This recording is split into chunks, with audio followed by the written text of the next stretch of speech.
This is Slatter with GTA Sports, and welcome to another edition of GTA's ISO Mode. Make sure you follow GTA Sports Network and GTA Heat Check on all social media platforms. Like, comment, and subscribe to GTA Sports on YouTube. And don't forget GTAsports.com for all things in the world of sports. Now, today we're going to talk about a team I haven't talked about in a while in the East, while we're in the East, since we just did our most recent one on the Pacers and the Hornets in our recent recap video. We're going to talk about the Philadelphia 76ers. I have an issue with the 76ers, and it goes beyond the team as a whole, as a franchise. There's so many moving parts involved in Philly. And of course, I know most of you are going to be like, well, how are they slipping out of contention when they're in the top 5 in the East? That's just it. They should be number 1. They should be dominating. I don't see the domination. And the Indiana Pacers are right behind them. And based on the trajectory of where they're headed, they can surpass them the way they've been performing. And I think a lot of it has to do with James Harden. So this video is not necessarily about Joel Embiid. I have an issue with the roster as it stands, because James Harden has put out, there's been a recent report that he has an issue with the media really not giving him his credit for what he's accomplished. When I see stuff like that, obviously I like to look into the validity of the statements that are being made in these reports, but it is on the Sixers wire. So it's coming from the source. It's coming from Philadelphia. Here's my issue. James Harden comes off more and more, according to recent reports, as selfish, self-centered, egotistical, just focused on, he's the stat pattern that everybody was saying he was in Houston. And his ego is bigger than the team.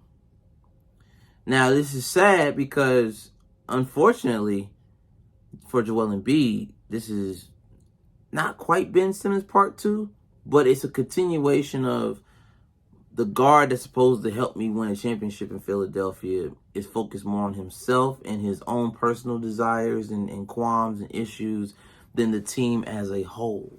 Then you got to throw in the fact that Tyrese Maxey missed a significant amount of time during this last few months of the stretch because he had an injury. He's working his way back into rotation, getting his rhythm back. So he's going to be chucking up a lot of shots. It's going to take shots away from James. It may even take some shots away from Joel, if Doc Rivers doesn't put a leash on that.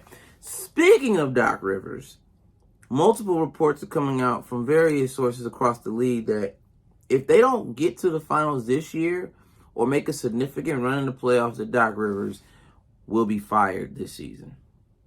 And James Harden, of course, y'all seen the ESPN has blown this story way out of proportion, which he's somewhat empathetically denied, but they are saying that James Harden wants to go back to the Houston Rockets. I would not be surprised. Strip clubs, no state tax, and he's loved in Houston. Houston Harden, that. You know, he made his bread and butter.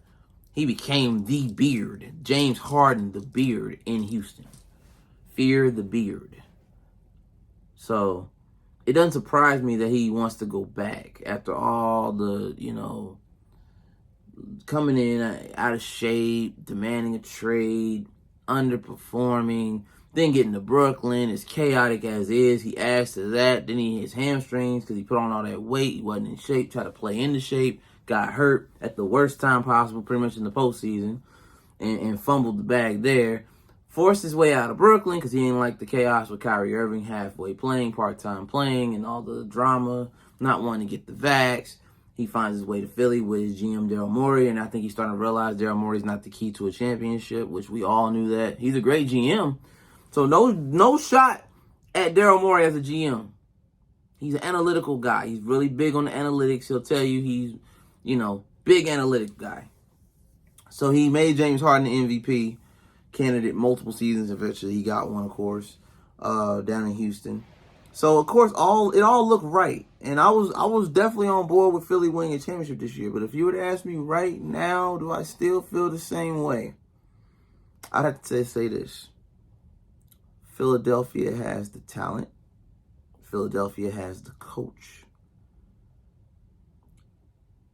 Philadelphia doesn't have the continuity and the team chemistry that it should have. And it's not that they don't have the right pieces. They got all the right pieces. The bench is stacked. The two-way contracts are good. The stars are there. Maxey, Tobias, Joel, James. You got championship DNA and PJ Tucker. D'Anthony Melton is a rising star in his own right. Montrezl Harrell has played on great teams, on his journey throughout the league. You have the right pieces. Young, veteran. The problem is there's no leadership. And this is not a shot at Joel Embiid. Joel Embiid is an MVP candidate again. I mean, he's putting up the same numbers he put up last year. The only thing that's going to stop him from getting it is, politics. Nikola Jokic basically going for a third MVP, which I hope and pray it doesn't happen again, because there's going to be so much backlash if they give it to him again, with Denver being the team that they are. I understand statistically he's got the numbers, but it just don't feel right. It's like 3 in a row. Like, it just don't feel right. I mean, it's almost MJ-esque.